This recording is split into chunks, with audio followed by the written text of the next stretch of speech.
Let Narciso, pribadong sektor inirekomendang pabilisin ang hiring sa mga trabaho sa gobyerno at pribadong kumpanya. Magandang umaga, Maring Let Narciso mula sa Palasyo ng Malacanang. Good morning, Romel at Jackie. Nag-endorso ang Private Sector Advisory Council ng ilang mga hakbang sa gobyerno para maprotektahan ang sektor ng paggawa at mapanatili ang economic activity sa gitna ng nagpapatuloy na tensyon sa Middle East na nakaapekto sa presyo ng langis, supply chain at employment.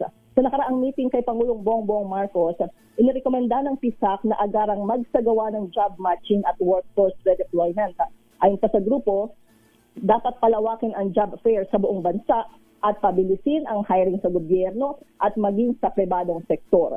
Kasabay nito, mainam nilang muling pasimulan ang pagtatayo ng mga infrastruktura at school construction para ma-absorb ang displaced workers sa mga gagawing proyekto. Para naman sa mga apektadong overseas Filipino workers, iminungkahi ng PISAC na padaliin ang proseso ng redeployment, magsagawa ng micro-credential training sa iba't ibang industriya at palawakin ang suporta sa pagnenegosyo. Dapat umunong tutukan ang preservation ng mga trabaho para matiyak na mananatiling produktibo ang mga Pilipino. Ito si Let Narciso para sa DZRH. Una sa Pilipinas, una sa Pilipino.